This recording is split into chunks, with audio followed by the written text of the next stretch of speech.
Morning, everybody. I just got a sign that I think we're about to start. Yes, music's off.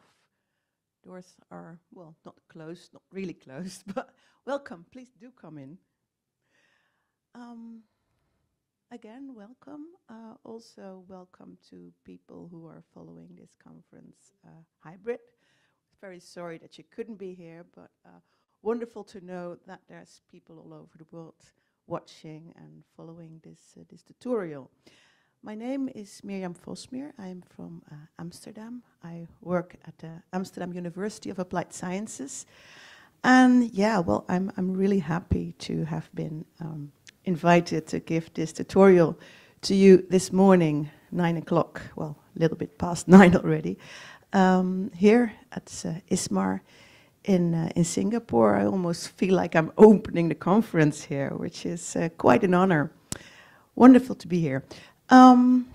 Yes, well, my name is Mirjam, I told you, and oh yeah, well, just one little side note. My presentation had to be transported from my computer to another computer because, of course, things always go wrong with presentations. So because of that, some things with the design may have changed. So this used to say VR for diversity, but now it's just says VR for diversity. I hope you will forgive me for that, and maybe some other words may have fallen off as well. Please do know that I try to prepare something as perfect as possible for you, but we'll see how it goes. VR for diversity, that's the topic that we're going to be talking about today. Yeah, I'm going to sort of take you on a ride through what we've been doing for the last years in Amsterdam with our research on virtual reality, and also giving it a theme. So we decided for the theme diversity. I'm even going to take you back into a long time ago on video games, because, well, there was a topic that I used to study as well, and somehow it all fits nicely together. So yeah, just be prepared. Miss Pac-Man will be joining us today as well at some point. But mostly, of course, we're going to be talking about virtual reality as we're here at ISMAR. And I'm really happy to see how this room has been filling up, because somehow at ISMAR, which is a conference that has a lot of technological information, this is a bit of an outsider, because, well, it's not so much to do about how to make VR, how to program it, how to design it. It's more about, well, what can VR do? What can it mean for people? How can it be used, you know, to make things better even? I've given you a program for today. I'm going to introduce myself a little bit more, so you know who I am and where I came from. Then maybe I thought at least it'd be nice to ask some questions. At least, you know, I want to ask about who are you, who is sitting in this room with me today. Then I'm going to be introducing the research project, VR for Diversity, as I told you. And yeah, we're going to talk a little bit, not too much, but a bit about video games and gender as well. Then we'll dive into the diversity thing, and we'll talk about Amelia's Dream, which was the VR experience that we built ourselves, well, the industry partners, for the research we've been doing, because we will come up with some insights into how to make VR secretly as well. And we're going to be talking about an LGBTIQ+ museum that my students made. And yeah, it's probably a little bit weird to talk about things like this in Singapore, but please do forgive me if someone feels offended by this topic. I hope everything will be okay.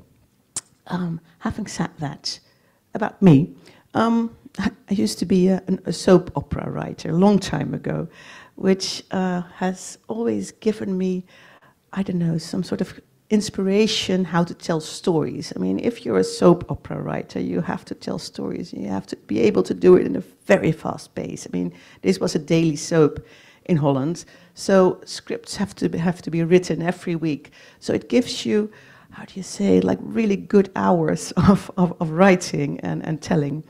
Then I did my PhD at Amsterdam University, of University of Amsterdam really, on video games and gender.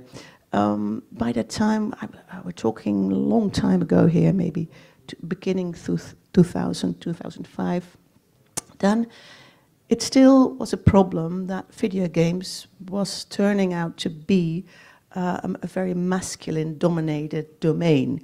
This whole PhD project was focused on what does this mean? Is this going to be a problem in the future?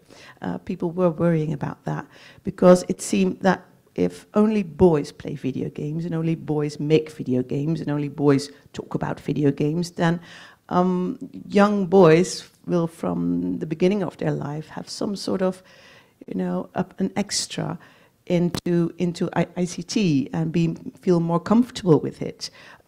So we set up the research, the PhD project to sort of investigate what this would mean, because if things would have gone the way we expected it to go, there would be like an enormous gender digital divide. Luckily, things didn't turn out as bad as we thought it would be, and video games have changed a little bit. Well, maybe they've even changed a bit more. We're definitely going to talk about that as well. So that was my PhD project. There's a picture of my daughter on the front.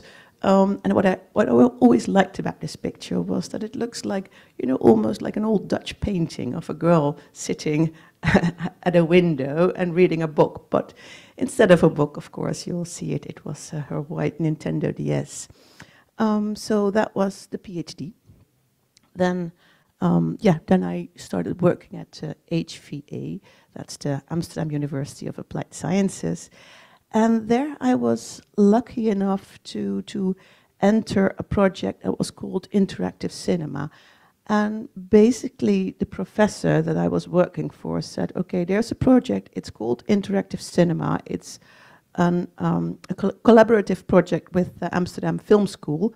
And you know what? You find out what it needs to be because I'm busy. So I had the freedom to interpret this idea of interactive cinema for myself. And I mean, coming from the video game theory part, I thought, okay, so what are we going to do with that? And then I was lucky because we were talking 2013 by now. And I just went around and asked people, what is the question of interactive cinema? Yes, the professor had given me one direction, and he said, so the main research question for this project is going to be, video games and cinema are coming closer together. What does this mean?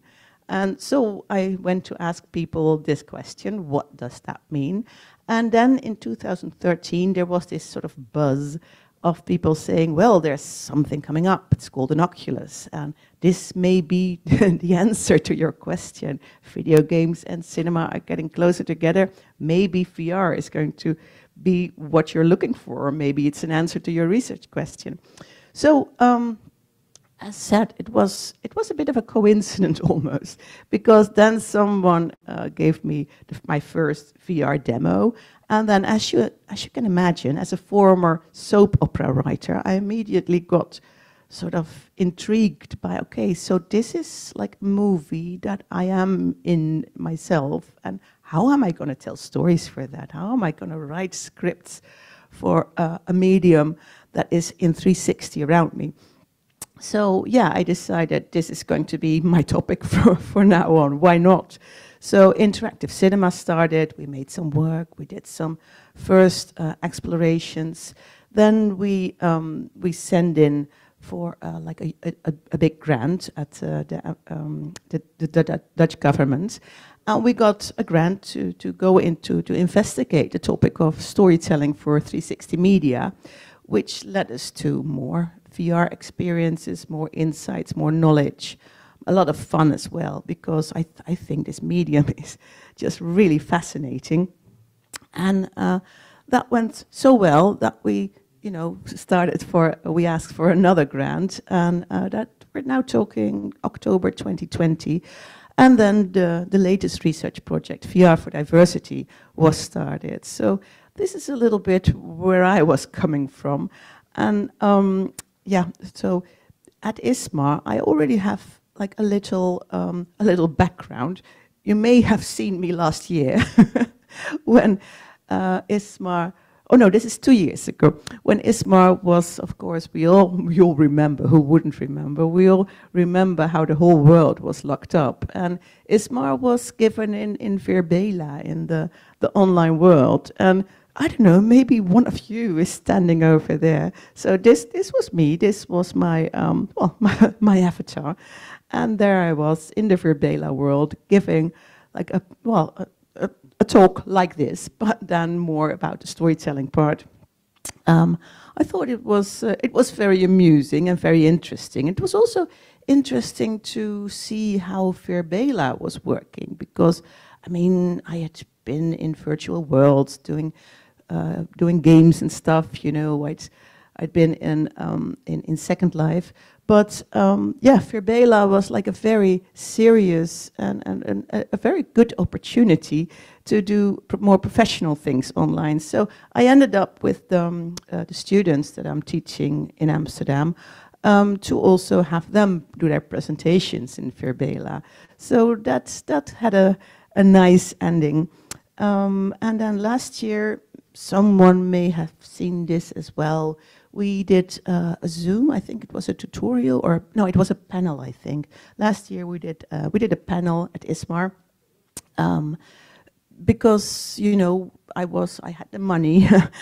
I needed to get started, but everyone was locked up at home. We couldn't do anything, and we couldn't make VR. We couldn't, not do research with VR, because you know, the most infectious thing you can imagine is taking a headset and putting it from one nose upon the other. So, well, I suppose many of you have experienced that as well. So there was no possibility to do VR research. So basically what we did, my colleagues Christian Roth and Marijn Mado, we just sat at home and we thought, okay, so what can we do when we're VR researchers locked up at home? So basically what we did is sort of roam the Oculus store, look at different VR experiences that were there, and then sort of try to analyze for ourselves what can it tell us about storytelling? What new modes of storytelling do these new experiences show? And well, I'm not going to get into that now, because that's something we talked about last year, about how VR allows you as a user, as a viewer, as an experiencer, to interact with a story in a completely different way. Well, Wolves in the Walls, you may have seen it, when a person is talking to you, a little girl is talking to you, and she sort of addresses you as her secret friend. So that's one of the solutions you may have as a storyteller. Who are you in a story? Well, you could be like the invisible friend, and well, all the other ones have their gave us their specific insights in storytelling for VR. So that's about last year and the year before. So now let's get talking on the research project. This is the project that we're talking about today, VR for Diversity. So as I told you, we got a grant from the Dutch government, which was really great, because it allows you for 2 years, from October 20 to 22, just to do this research. What we really wanted to do was look into interaction. As you may gather from what I was telling you before, I'm very interested in how interactive storytelling in VR may work. And also, I have a background in psychology, media psychology. I'm just really interested in how does a viewer react to when a story is being told in VR, and how does a user react to interaction or not. So we basically wanted to study the possibilities of interaction in VR and the media effect of that. We wanted to know whether interactive VR could make people think differently about certain topics, if it may shift their perspective. And sorry. Then, okay, so we decided we're going to have to tell stories. And then you have to have a theme, because you can't keep telling Little Red Riding Hood forever. So we decided, okay, we'll just pick a serious theme as well. So we decided, okay, so we're going to study interaction in VR, and we're going to use the theme diversity. And then for this particular grant, we need to connect to industry partners, because that's what I really like about doing research for a University of Applied Sciences. They sort of, they need you to get in touch with the industry, not just sit in an ivory tower and do your research and sort of only tell it to other academics, but really you need to do research that sort of benefits the industry as well. However, of course, we do want research partners as well, and we want educational partners. So that's the whole idea of this particular grant, that with researchers and industry, you set up new educational projects. So in the end, the knowledge sort of keeps flowing around. Well, that's, that's ideally how it goes. So I found industry partners, I found research partners, I sort of had some contacts, because of course I do work at a university as well, with educational partners. And then, well, luckily, what happened was that at some point we could start getting out of the house again and start our research, get in touch with people. So one of the first things we did was set up, well, oops, oh, no, sorry, the system is not,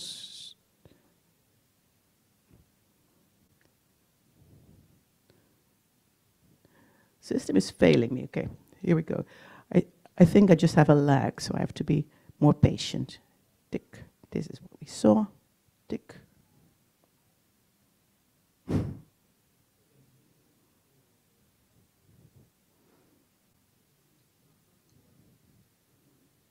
Oh. Help. I'm trying to get these slides on my screen. This one. Yeah. Yeah, there we are. Thanks. As I said, we were able to get out of our houses and get in touch with people. So one of the first things we did was set up a focus group. And I cannot stress enough how useful those gatherings are, because what happened here, as you see, we were together with well, you don't know the people, I do, of course. But what we did, we got together with industry partners and research partners, and we spoke about a VR experience. At that time, we were in which is like a big movie center in Amsterdam, and there was a department of the Venice VR conference, Angels of Amsterdam, which was a VR experience that was playing there. So what we did was we asked all our partners to witness it, to start looking at it, and then we sat down and we spoke about what did we see. No, we didn't see anything. Anyway, so we spoke about diversity. We spoke about what we had seen, what we had done, what is presence, what is that diversity. So that's so useful, because you find that educational people and industry people and research people, they all talk about the same concepts, but somehow they all look at it slightly differently. So with any of these projects, I'd always say, get the people together and make them talk to each other and make them sort of find their common ground, make them think, explain what they're talking about and see where it all connects, because then you find that industry is really interested to learn about research, and the other way around as well. You just have to find a common language. So, well, this is a focus group.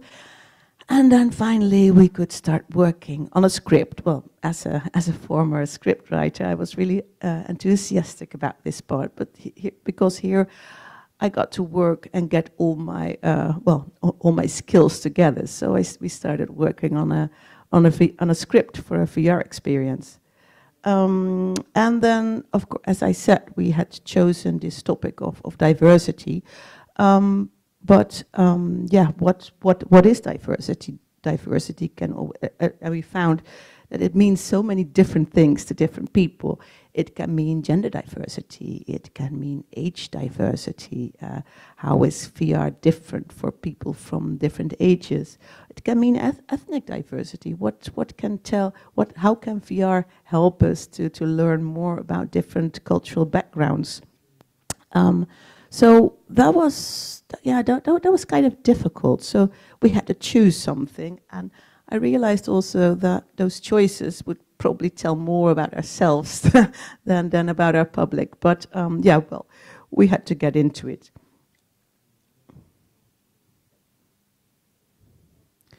This is not working as nicely as I would want it to be.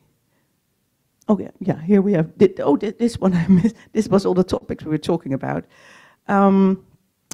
So now just let it, as I said, let's go back to the beginning. Let's get into the gender diversity thing a little bit more, and let's talk about video games. Because I think in some way VR came from video games, or came from a same popular culture. And this is something that I talked about with students for ages by now. So video games and gender, how it all began. So get prepared. Here we go.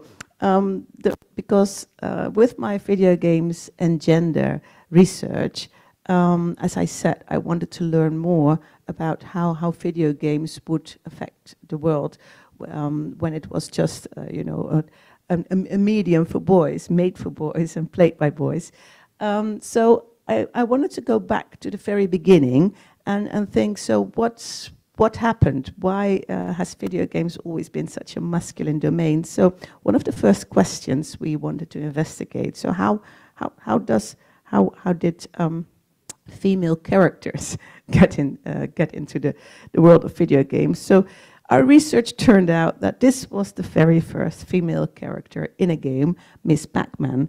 And this is already one of the first things to show how masculine it was, because a little yellow blob went around a maze, was seen as masculine, and then just by making it pink and putting lips and a bow on the head, it turned out to be feminine. So masculinity was the standard here, and here we have another very famous example.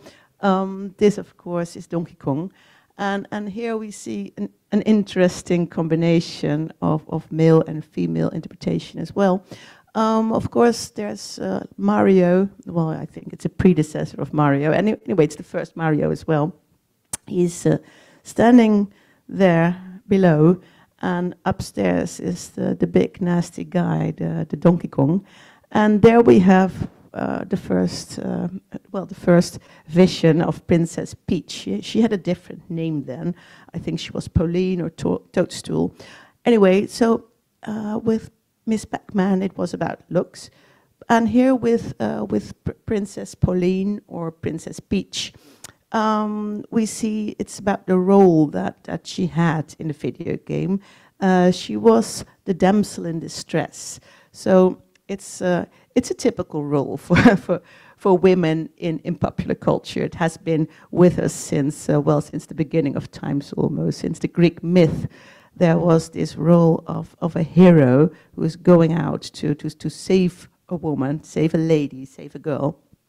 And so this was a trope that got into our culture at some point, and it was also taken up in video games. So the role of women in video games have from the beginning been it's about their looks and it's about their role. They're not active. They don't have this role of being the hero themselves. Well, this is the very first beginning. Of course, we're going to move on.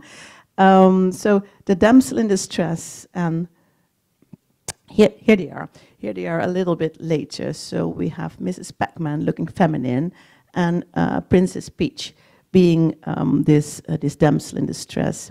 And now we get to what I thought by the time was a very interesting and almost funny thing. Now, at some point, Nintendo apparently also decided that they had to move on from the damsel in distress Princess Peach thing. So they gave her her own game. I don't know if anyone has ever played it. It was called Super Princess Peach.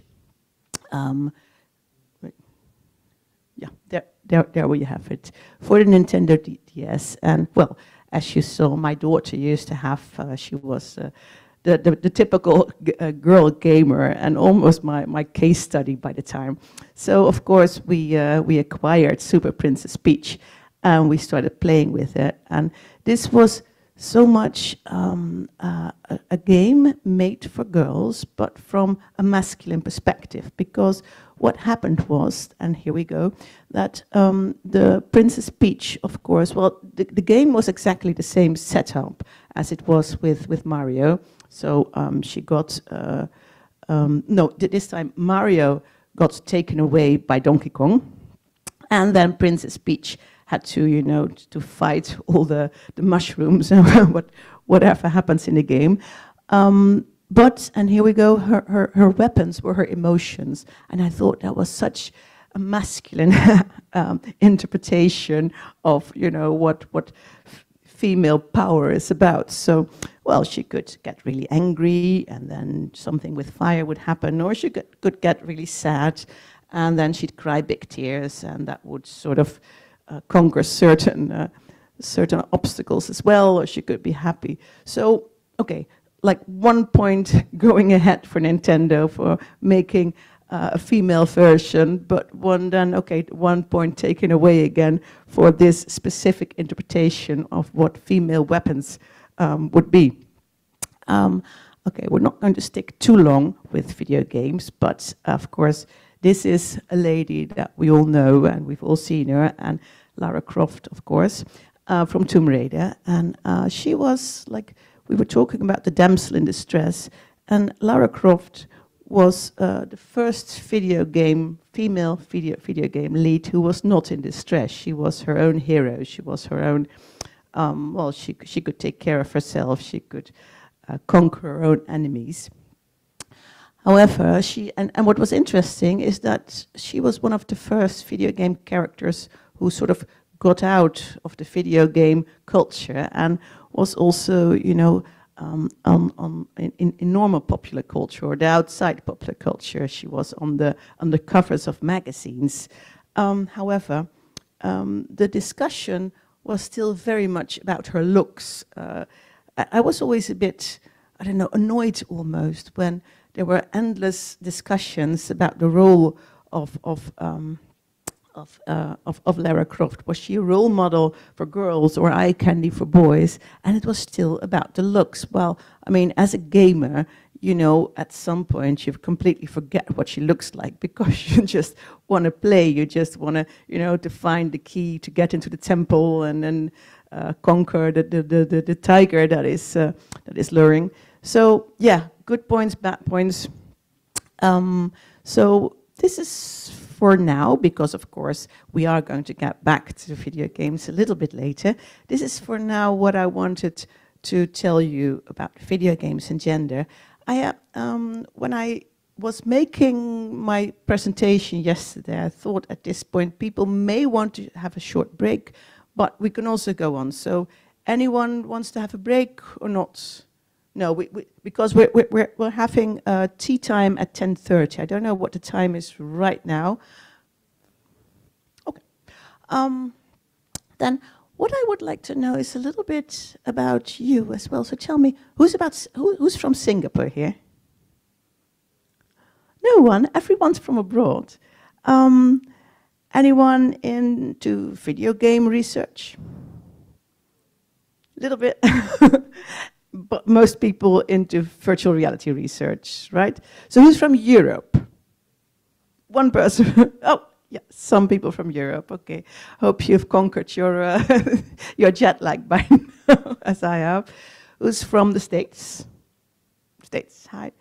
Anyone wants to tell, are you from academics? Are you from the industry?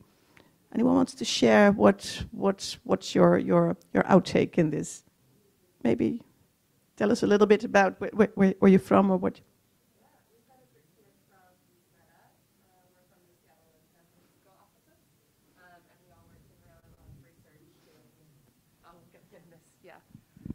Hi, I'm Charisse. We've got a group here, myself, Chris, and Laura from Meta at both the California and Washington offices. And we're all in Reality Labs research, so industry, particularly in like AI research and AI for AR. So we don't research the Quest specifically, but the Quest comes out of our research group. Yeah. Thank you, thank you.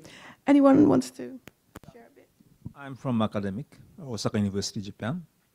And we do human competent recognition research by using VR, AR, MR. Anyone else wants to share a bit about who you are? I'm Al Hassan Maklad. I'm Egyptian, but I work in Germany at TTO Ilmenau. I research avatars, mostly the representation of avatars in augmented and virtual reality. And for me, diversity is interesting because when you talk about avatars, then you talk about representation, you talk about gender, and of course, being someone from Africa, and usually people have curly hair, this is something that you don't see in games, and it's something that I'm interested also in trying to, represent as well. Thank you. Nice to be here. So let's get, I'm sorry, is it okay if I walk that way? let's. Hey, hello, I'm from University of Tübingen. My research focused on the human-computer interaction, and my research is educational VR.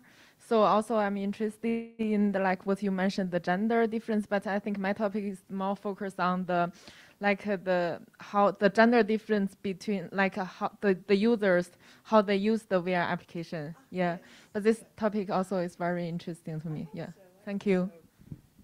So of course I forgot we had Europe, we had the States, Asia,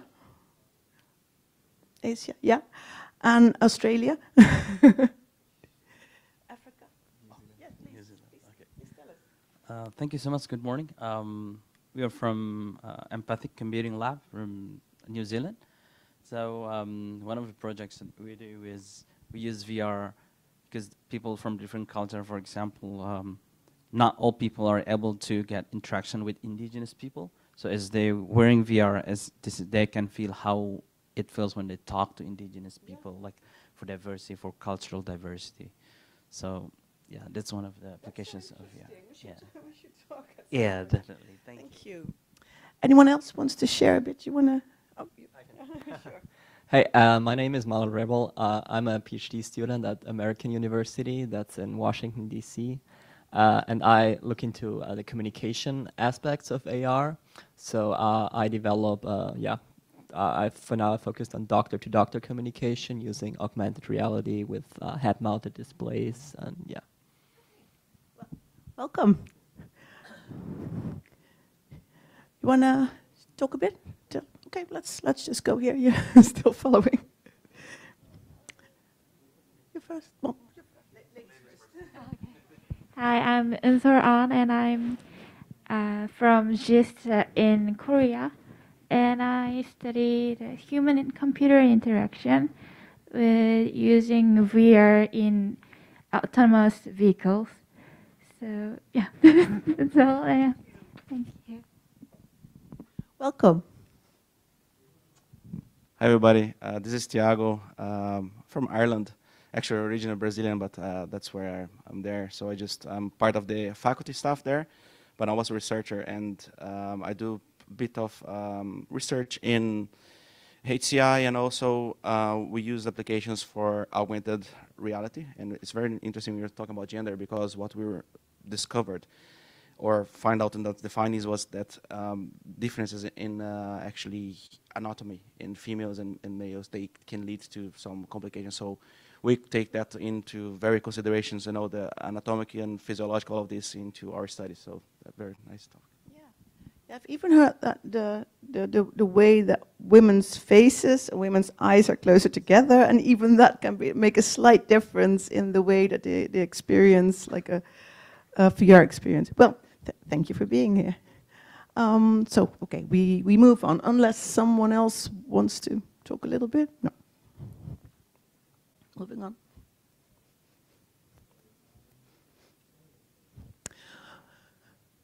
So I think later on we'll also have time for some questions, and I've understood that also the people who are following the conference in a hybrid mode can ask questions on Zoom, and then the nice lady in the back of the room will, you have to raise your hand on Zoom, and then you'll be able to be chosen, and then you can ask a question, and this will be transported to me at some point.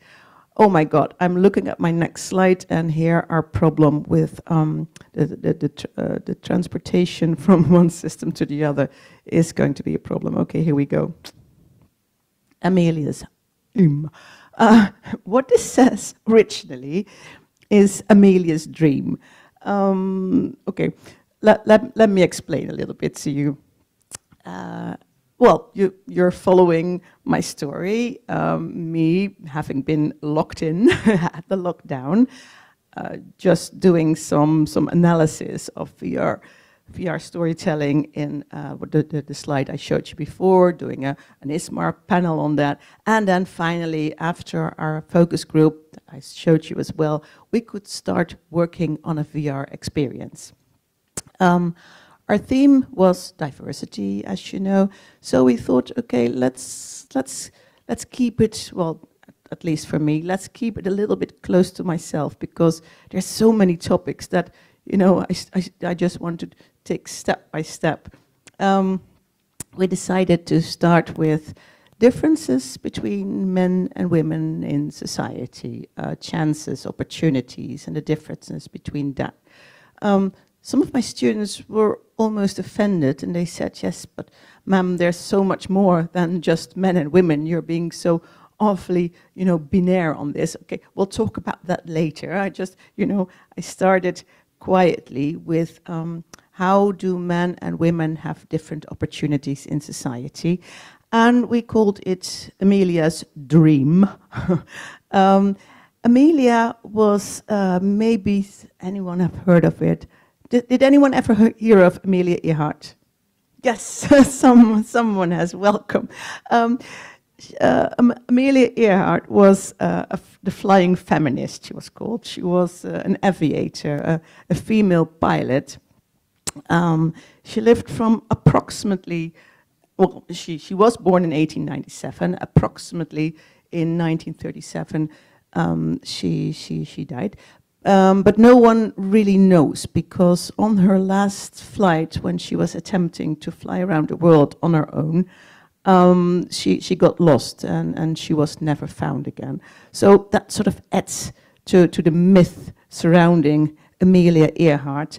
And okay, so this is, even if you've never heard of her, she has her own Lego tribute. So she is this famous. Anyway, I thought this is so ultimately cute, and like the best thing that you can give your little boys and girls to play with, Amelia Earhart, a Lego tribute. Anyway, so that was the start. I thought, okay, let's, you know, we're going to talk about diversity. We're going to talk about different roles, societal roles between men and women. We'll take Amelia Earhart as a start. So we wrote a story where you encounter, you put on your VR headset, and I'm really sorry that I didn't bring it with me. You cannot encounter it, but you'll just have to, you know, go with me and imagine it in your head what you're seeing. We wrote a story about you put on your headset, and then you encounter a woman, a young woman, and she'll start talking about you. Oh no, not about you. She'll start talking to you about, well, what she wants with her life and the career opportunity she's had. And our industry partner, We Make VR, we used volumetric capture technology. And as you see, we found an actress who really looks like Amelia Earhart. And well, there you see our whole setup with volumetric capture. It's such a technological challenge, but it's a very interesting technology as well to use for VR storytelling, because you're able to you're probably more technical than I am. You're able to record the protagonist and then project it in a world. So it gives you a little bit more opportunities to make video VR, how do you say, cinematographic VR, to make it interactive.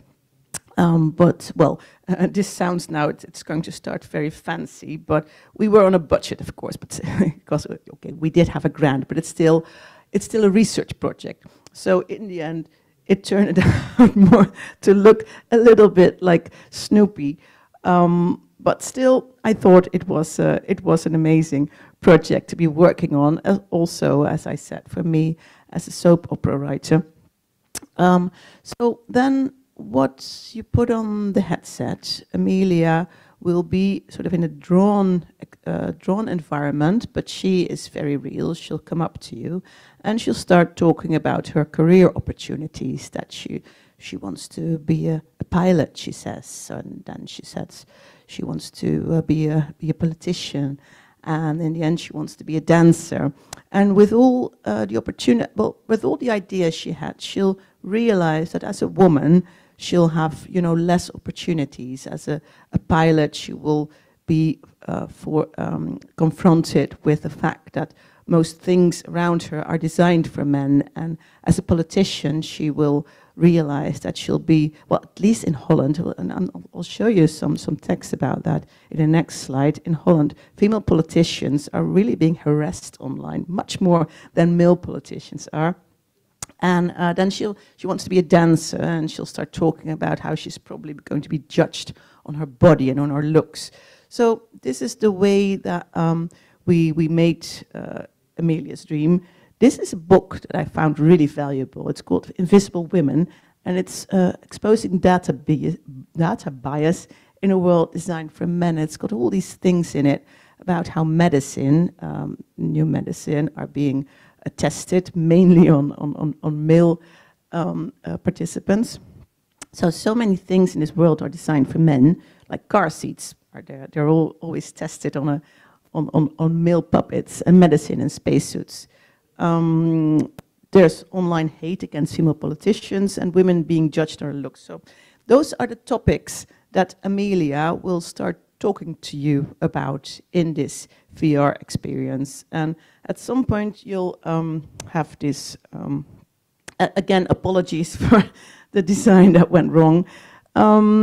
This is really bothering me. I don't know about you. Those are real texts that Dutch female politicians have received when they were out in the open. Sigrid Kaag, she was going for president. And so these are the texts that people sent her. And I think it's a worldwide problem. She's a complete lunatic. I'm not even going to read it out. And I'm going to hurt her so badly. This is the way that people talk to each other online. And I thought, well, I'm just a researcher, but the least I can do is sort of give it attention and not imagine that it's not working. Okay, challenge here. Let's see if this is good work. Yes, this is what it looks like a little bit. This is what, and the idea was, as I told you, that we want to investigate interaction. Okay, so we made an A version and a B version. Hey. And Hello. yeah, so there she comes. In the version A, people have to interact. They have to pop the bubbles to, yeah, there she is. They have to pop the bubbles to make the story go on. It's not an interactive story in the sense that you can make choices for the story, but we just wanted to know whether people would feel more presence or more engaged when they had to pop bubbles. And in the B version, nothing happened. You just could sit back. The experience was exactly the same. It was just that you didn't need to do anything. So this is almost going back to my first research question. What's the difference between video games and cinema? Have we talked to us? Well, she just keeps talking. So this was our research setup. We had an interactive version and a non-interactive version. And also what we did was, well, as I said, she was talking about differences between male and female opportunities in society. And then at some point she would stare right into the camera, so talk directly at you, make eye contact. And at some point she wouldn't do it. At some point she would, for instance, look in a mirror and just put her hair good. So those were two different conditions that we sort of secretly put into this world. So the whole story was about female, male differences, but we had the interactive version and a non-interactive version, and we had some messages brought with eye contact and some messages brought without eye contact. And then what happened was I'm going to talk a little bit more about the research later, but we basically had almost 100 people see either version A or version B, and then let them fill in a questionnaire, a survey, and we measured things like engagements and presence and enjoyment. And then even some outcomes will be reported on this. So, well, that's Amelia for you. I think, yeah, at this point she will look, and then the first, yeah, here we see her in her airplane as a pilot, and it looks a little bit like Snoopy.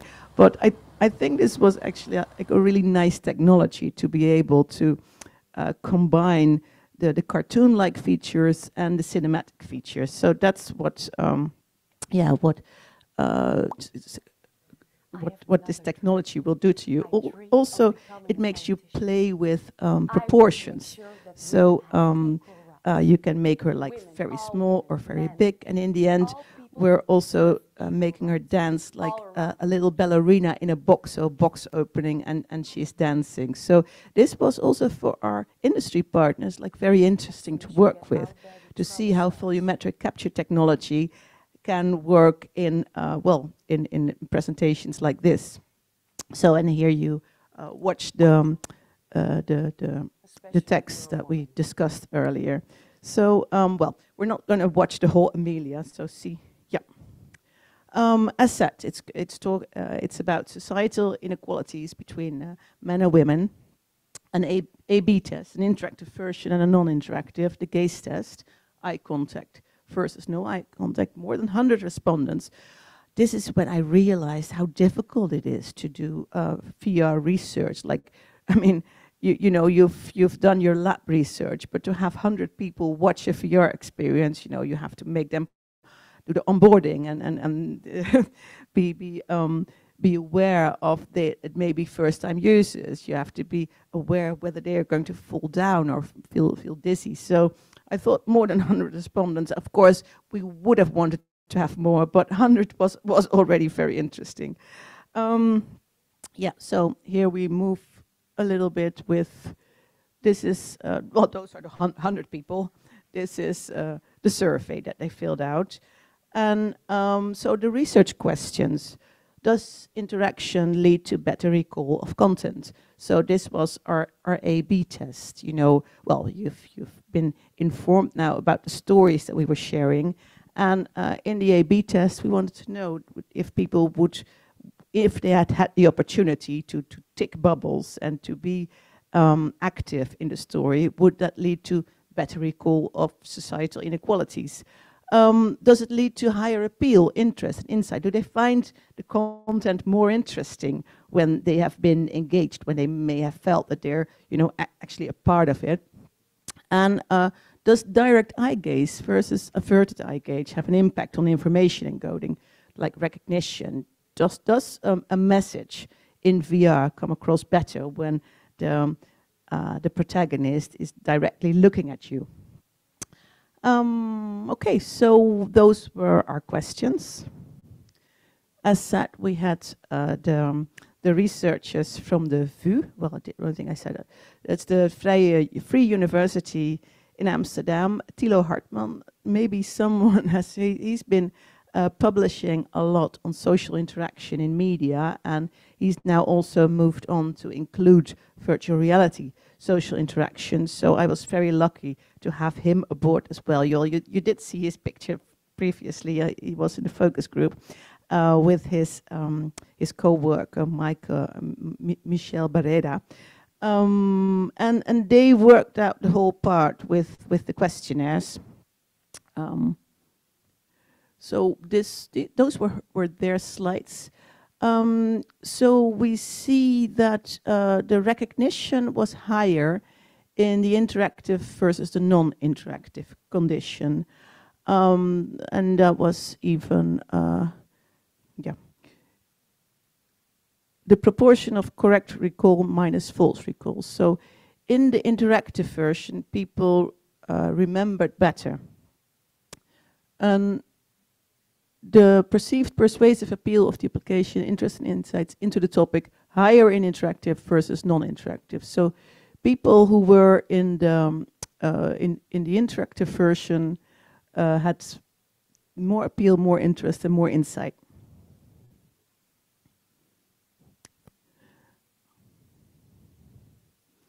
So the conclusion that interactivity might hamper deep processing, yet trigger greater appeal and promote insight.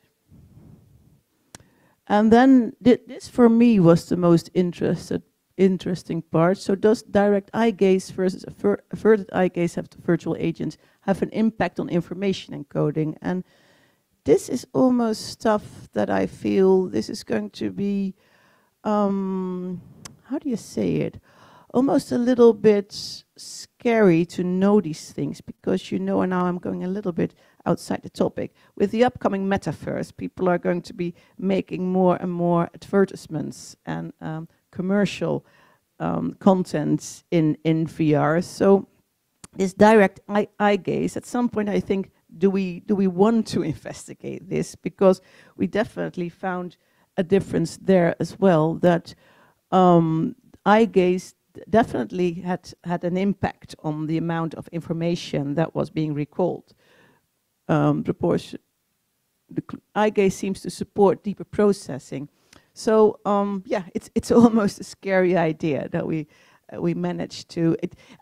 It's not that surprising, but it's interesting that we've been able to find the results on this. That the information that Amelia was telling you while she was looking directly into the camera was better processed cognitively than the information she was telling you when she was looking at something else or looking at her own reflection in a mirror. Yeah, I think it's important and interesting content. However, I think we need to be aware of the fact that this does not get used commercially too enthusiastically. I thought that at 10:30 it was time for a tea break, but it's not 10:30 yet. It's only 10:06, right? Okay, then we'll just move quietly along, and probably this tutorial is going to last less long as we expected, but that's okay. We'll just go through with it. We're going to get back, instead of a tea break, we're now going to talk more about VR for diversity, but we're going to go back to the topic of video games a little bit more, because what happened, and I thought that was actually very interesting, while I was working on VR for diversity, it's sort of, I don't know, it became a bit of a buzz at the Amsterdam University of Applied Sciences, and I got more and more students who contacted me, Miss, can I work with you, because I'm really interested in the topic of diversity, and could you please, coach me, or could I do my internship with you, or could you coach me with my final thesis? So we became a little bit of a diversity bubble at our university, and at some point also a co-worker of mine, Nikki Heijmen, who was doing a master in media studies in Utrecht, and who was also a lecturer at the game design minor, where I am involved with as well. He came up to me and he said, yes, I want to do something with video games, but I want to connect video games to diversity as well. Could you please, you know, give me an internship on that? And well, of course, I said yes, because I thought, okay, let's see where this can take us. Let's see what this will, what we can find out. So we thought, okay, then we need to have a good case study. We need to find something on video games where we can explicitly investigate the notion of gender diversity, but also let's look at a very recent example. And then we came up with Final Fantasy VII. I mean, I don't know if there's gamers in this room who've played it or who've known. I see people nodding, yes, thank you. Final Fantasy VII.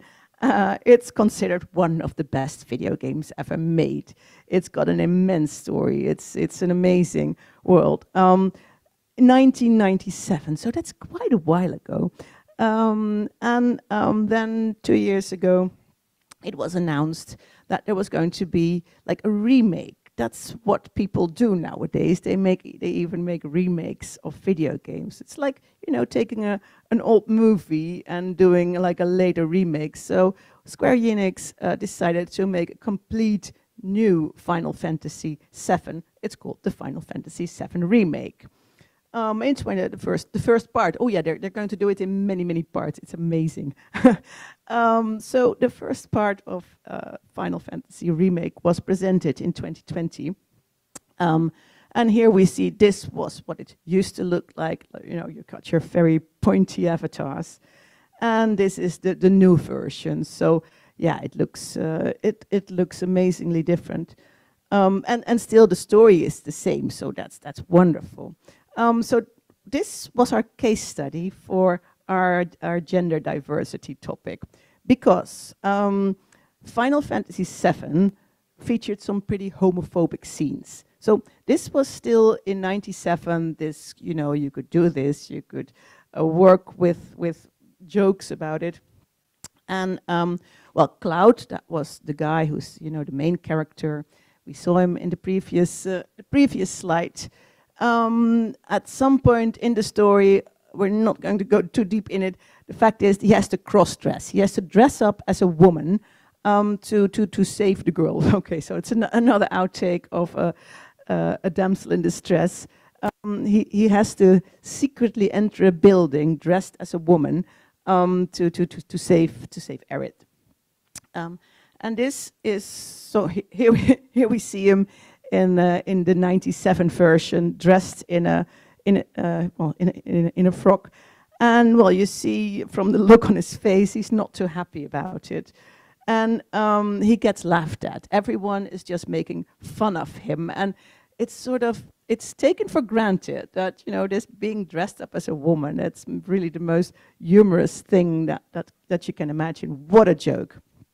And yeah, here we see him again. This is, I think it's in a dressing room, and there's all these really masculine guys who are making fun of Cloud, who's dressed up as a girl. So the research question for Nikki Hyman's internship was, how did producer Square Enix solve this issue for the 2020 remake? Because we thought, yeah, it's probably not done anymore in this day and age to sort of make this much fun of a man who has to dress up like a woman. So this was his research question, and I mean, okay, I don't know about you, but this is like, I love this kind of research. You know, we got to do desk research, we got to do the game analysis. We wanted to see what did the producer do with this. Game analysis and desk research, and yeah, I'm just going to show you. It's a bit of a long scene, but I think by now we can use a little diversion. So imagine this scene that was in the '97 version. Cloud was being made fun of, and then in the 2020 version, it's yeah, it's this. Let's see. was called A Celebration of Queerness. Maybe turn the sound up a little bit. Can you imagine? This is what video games look like nowadays. Imagine, you know, think back of Miss Pac-Man.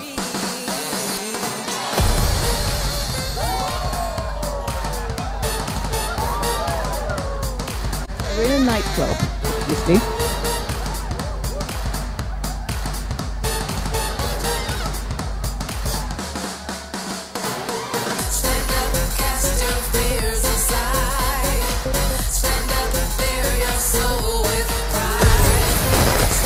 Proud and pride. There's Harriet, and there he goes. There's Cloud. That's not Cloud. That's the guy who's leading me.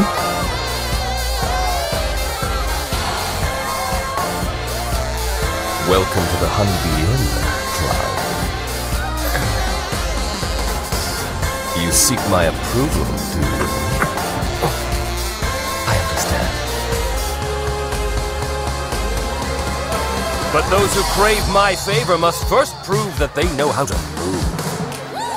Oh, and then comes a part where the player has to do the right dance and make sure that Cloud makes the right moves. And okay, we're going to try not to to look at that whole part. Let's see if I can move it a little bit.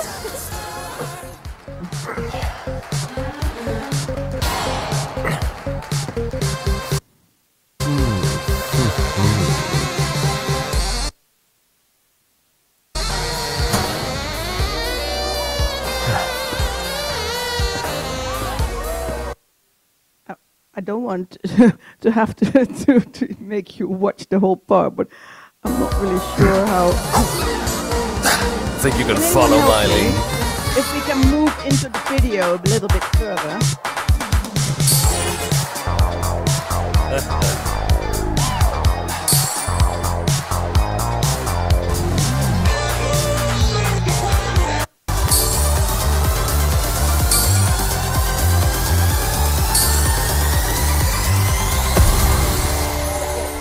Wonderful, thanks.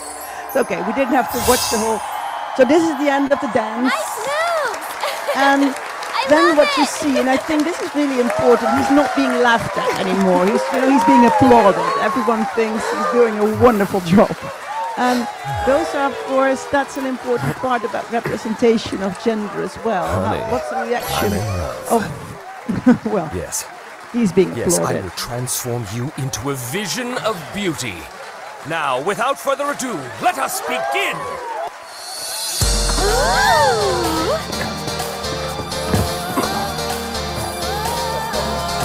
It's quite the opposite of being laughed at. He's being applauded and celebrated.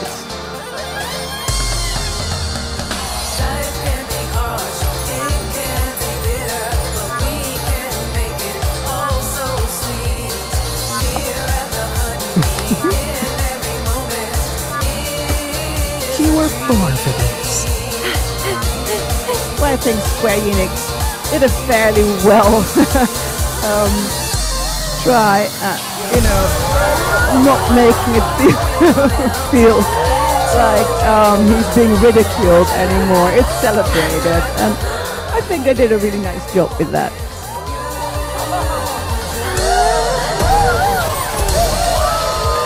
The only thing is, Cloud himself is not too enthusiastic still, but I mean, he had to stay in character, of course. Right. Well, okay, I think that's it for Cloud, but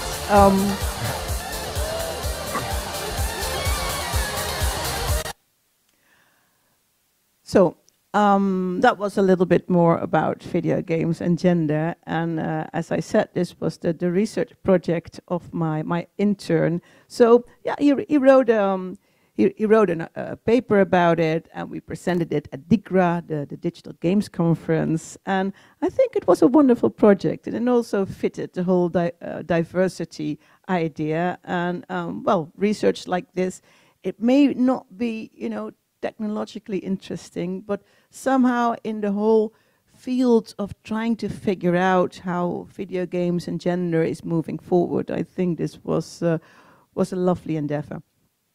and now for something completely different. I think I couldn't be more different with the next slide that I'm going to show you. I'm going to tell you a little bit more. We're going back to virtual reality, back to the diversity little list that I showed you in the beginning when I said that diversity can mean many, many different things.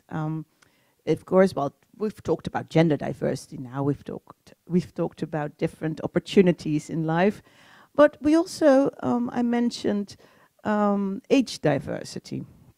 Age diversity. How can VR also? What can VR mean? Virtual reality for not the obvious ages. And this is well, it's almost a private anecdote. My mother, she well, of course, when I go home and visit my parents, I brought my VR headset every now and then, and I made it. I asked her to try it on, and my father didn't like it, but my mother was intrigued. She was really intrigued.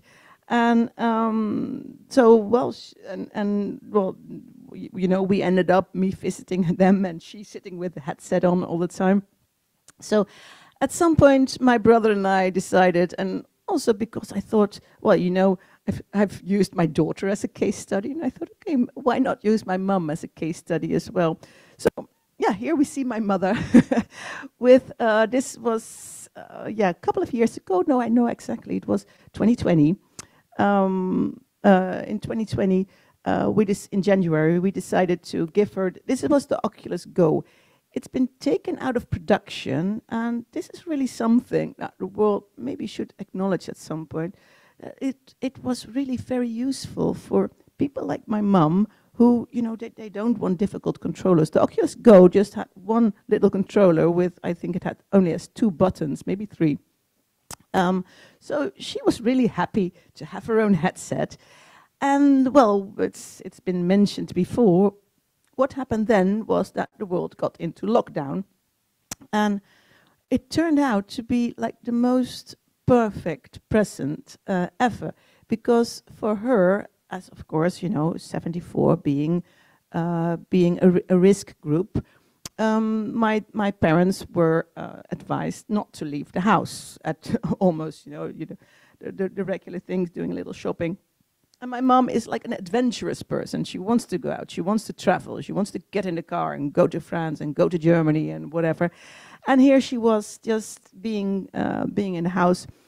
But she's adventurous, so she was also adventurous in VR. And she found out on her own how YouTube VR works, and she was traveling. She was traveling to Venice. She was traveling to Japan. She was traveling, to see the Himalaya. And I thought that was such an interesting opportunity. So she's not gaming. She's not doing all kinds of serious things, not educational. It's more like something to call positive technology. How technology such as VR can make the world, can make people feel a little better, because it's something, she had something to talk about. She was sitting in her home all the time, just with my dad. But she, she could travel to Venice, and she could experience the canals of Venice. And she told me, I don't need to go there anymore, I've seen it. So this is something that VR may mean to people as well at some point, for people who cannot leave their houses, be it because of physical problems or lockdown problems or what have you. So my students would, of course, I sort of urged them to make this into a research project as well. We had, so this was a project that a group of students of mine did. This is the Amstel Park. Amstel Park is a famous park in Amsterdam. And what they did was they put a 360 camera. There's a little train going through the park. They put the video camera on front of the train and just, made a video of you put a headset on and you just go around the park. At some point, there's also a drone involved. And there's a petting zoo. So not too complicated. nothing too fancy. And they tested it out. They went to a home for the elderly and people, you know, who couldn't leave the house. And what I found interesting about it, they also included the environment. So they set up a room, they designed a room that was already a little bit sort of in a park atmosphere. They did some things with a ventilator. So if you were on the train, you'd feel the wind in your face. You'd smell a little bit parky things, I think things with grass or something. So they designed an environment that would already immerse you a little bit in a park environment. And I think the students who did the testing, they went over there and they made people, they asked people to watch it. The students came back and they were almost emotional because they said this was such a special thing to witness. They said there was one of the gentlemen started crying because he hadn't been to a park for such a long time, and now it almost felt as if he was really there. And there was a lady who did not want to return the headset. So that was like a big success. So this is a bit of a topic talking about VR for diversity that I want to move on with as well, because I think it's as we're here talking about new technology and, you know, making VR more and more special and diving deeper into the technological advances, I think just also thinking about what can it mean to people, and it doesn't even have to be that special. It can just be, you know, a VR 360 video, but what it may mean to people is a lot, apparently. So I think this was a very interesting project as well. Yeah, I think we're just going to move on to the end. I have 6 more slides to go, so I know it's almost tea time, but I'm just going to end this maybe a little bit later than 10:30, but just stick with me, and I promise you I have some more interesting things to show you. So this was VR for Diversity, talking about age diversity. And then I had another group of students that I asked, because I still had some money from my research project, but I'd already done Amelia's Dream, so I'd already done the research that I really wanted to do. I just thought, okay, I'll just throw some money in their direction. And the only thing I asked them was, okay, it has to be VR for diversity, go. And then the students came up with, they wanted to do something with LGBTQ in a VR museum. Well, this, as I said, it was an open assignment, and they made an experience, and they wrote, we wrote a paper about it, which was presented eventually at CHI, so it can be looked, and so that's the paper that was presented. This is the assistant that was Sky that worked with it. And here we have another. Virtual reality is one of the technologies with the highest projected potential promo for that growth. the students make. A simulated experience where a person is able to deeply explore an artificial world. Using this technology, we created an informational yet fun experience that would educate people on LGBTIQ culture. We built a virtual museum space, a showcase of pride stories and media. Visitors can roam freely throughout the space, just like a real museum. Throughout the experience, an audio guide will always be with you and tell you more about the things you see. Within the HVA Pride community connects LGBTIQ students and teachers. In this museum, we want to highlight this community, sharing their stories, campaigns and projects. We have also included the genderbread person, a fun and interactive way to learn how genders work. A light-powered world map showcases acceptance of same-sex marriages globally. We have teamed up with award-winning LGBTIQ photographer Wolfgang Tillmans, showcasing some of his most influential photos in the gallery. In virtual reality, for the first time ever.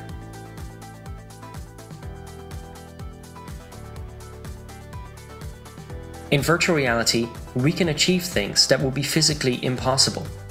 The Pride Experience Room is a perfect example of this. This room takes you to the Amsterdam canals during a live Pride parade in real time. This is a level of immersiveness real museums simply cannot offer. By combining all of this in a one-stop digital space, we have made learning about LGBTIQ more accessible and fun. We cannot wait for you to try it.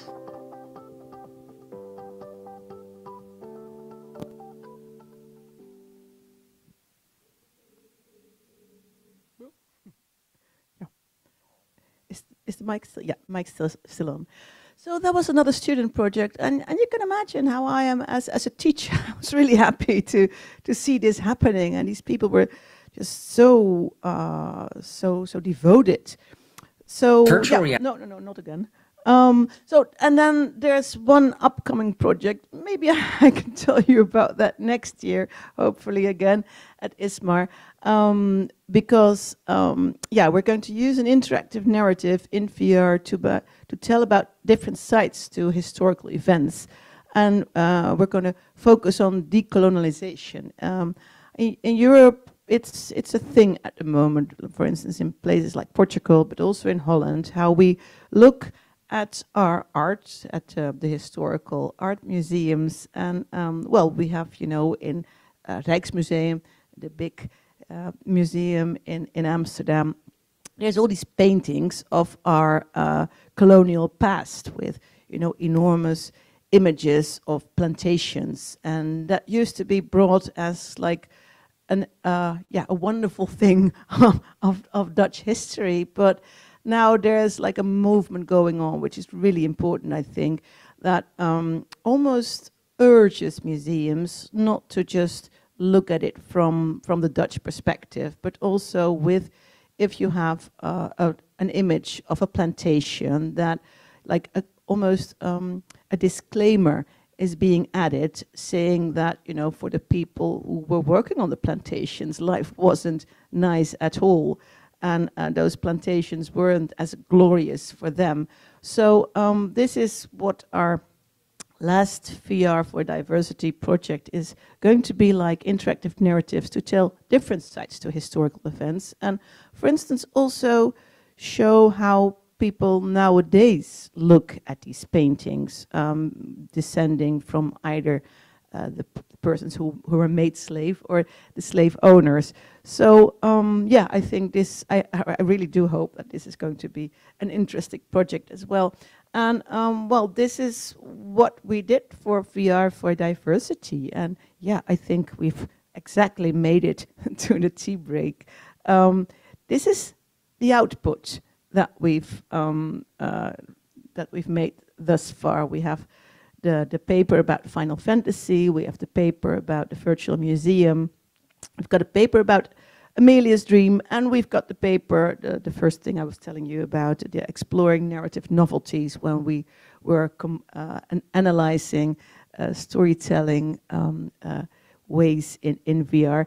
We also have a website, vrfordiversity.nl, where you can find all the information and look at the videos and download the papers. So this is it for this morning. It's shorter than I promised, but I do hope that you've felt inspired and entertained.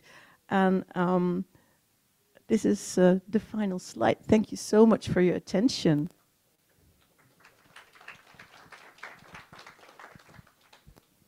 If anyone has questions or wants to discuss anything, yes, let me come up. So working for one of the companies that manufactures some of the hardware you talked about, obviously I don't have the power to like do whatever I want, but what would you recommend we do to address some of the, I don't know, shortcomings of the industry?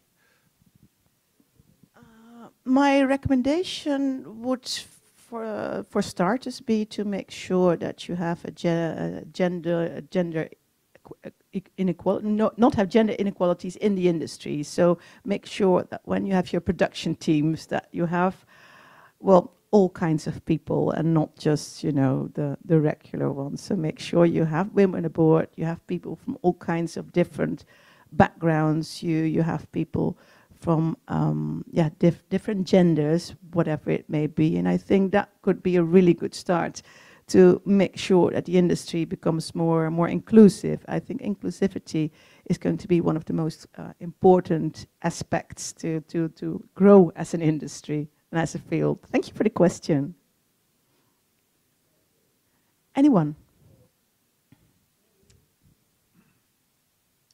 Thank you very much for your presentation, and I enjoyed.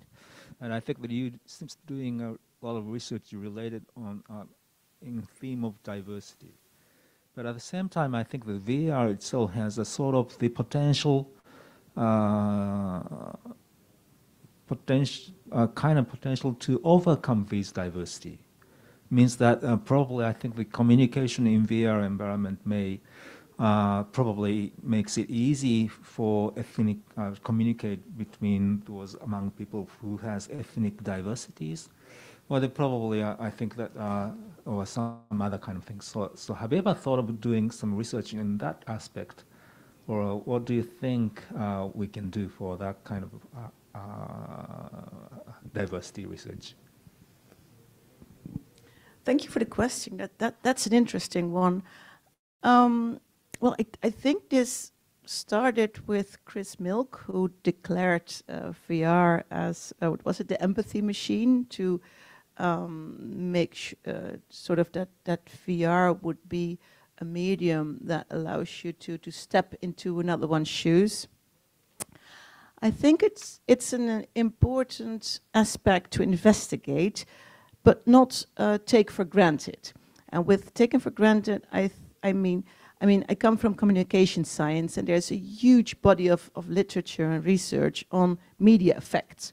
So it's, and game designers know that as well. It's not as when you show something to someone that they've automatically learned it or you know, internalized it. So I think the research should really go into what does it mean? Does when you step into the shoes of someone else, does that really give you a new perspective on their lives, or doesn't it? Because we, like I said, we automatically assume that this will have a media effect, but we don't know that. So I think not just sort of shouting out VR will do this for you or will do that for you. It needs like really serious research to be able to see exactly what kinds of effects it takes. And that's what I like what we did with the very simple setup with Amelia. Just, you know, make an interactive and a non-interactive version and see what happens. And I think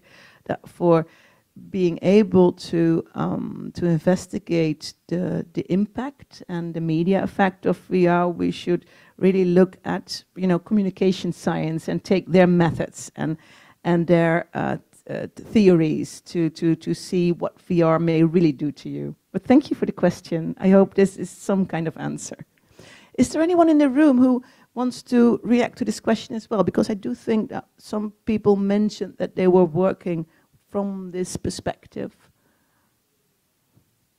No? Okay, so I think we've come to the end then. If there's no questions from the people looking from their from abroad, from Zoom, no questions, no raised hands. And again, I want to thank you very, oh, one more question, yes. Yeah. Hi, thank you for the nice presentation. So I'm Russell Mohammed from University of Texas, San Antonio.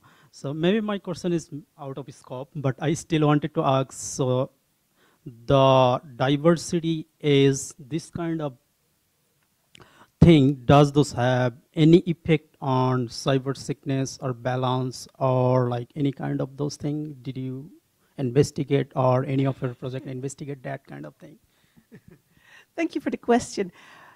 No, we haven't investigated that.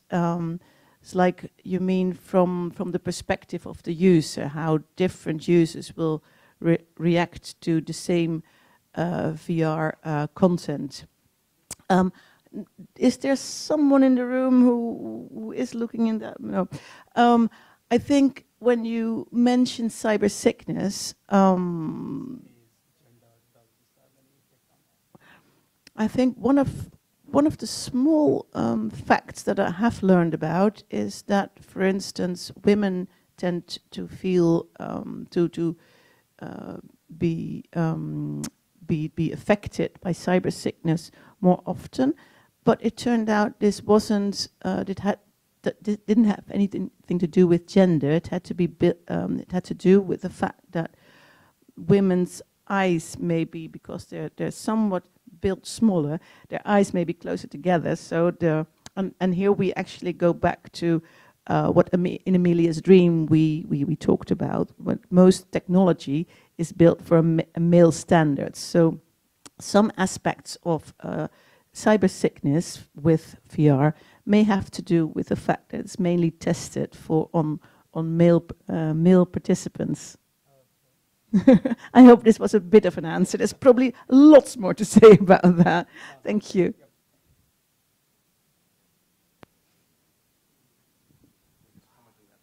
Yes, please. Yeah.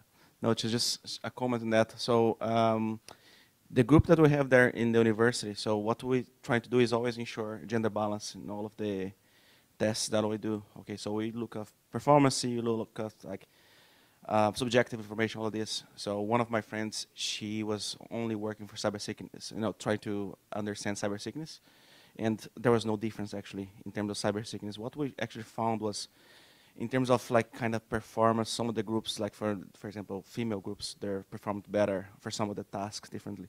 But in terms of cyber sickness, was actually it was actually the same. So I think it depends more on the person, if they don't see that technology often enough, so that's going to be one of the cases, that they can get more cyber sickness, for example. So just a comment on that. So if you say like female perform better.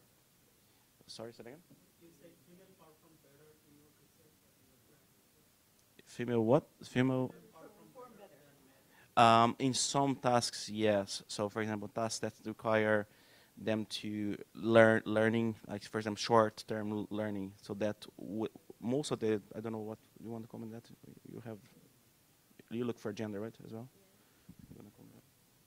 Yeah, so in my case, I do research in auditory attention, and then the task was to listen to a short story with distractors, and in my experiment, so female, they were able to remember the story with distractors, but it's something, I'm still processing the data, so what I think is that I'm assuming that men, they are more focused on completing the task rather than thinking about what's happening in the background.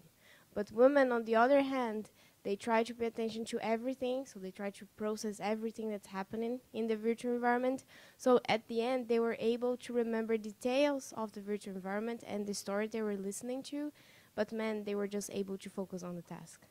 So I have this thing that I'm trying to see. That's almost scary insights. So my question is like, what kind of method you used for the exploration of this gender difference in the cyber sickness? What kind of method? Like the user study or the machine learning or for example, the post-hoc test or questionnaires? So this is my question.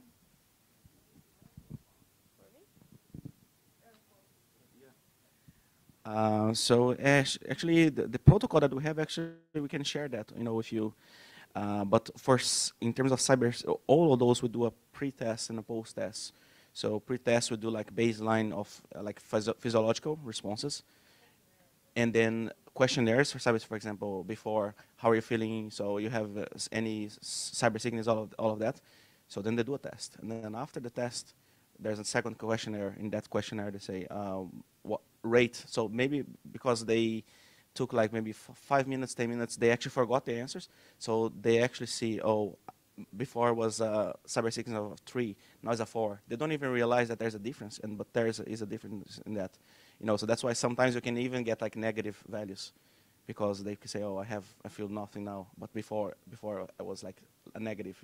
So that's one of the ways to to achieve that. The only thing is like if you have the proper sample size, you know, and consider the gender balance, that's so you would see the data, all the results in that data. So that's what we found in some of the studies there. Thank you for that.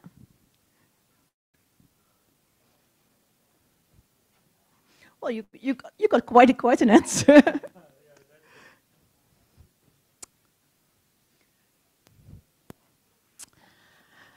So, well, I mean, I'm looking forward to the next days of ISMAR. I mean, you know how it feels when you the very first day and the very first hour you already did your task. So now I'm just going to enjoy all the talks and the social events. And you know, when you see me and you want to have a chat, I mean, I've told a little bit about myself. So please, let's hang out and talk about VR and VR for diversity. And thank you again for being here this morning, and hope to talk more in the next days.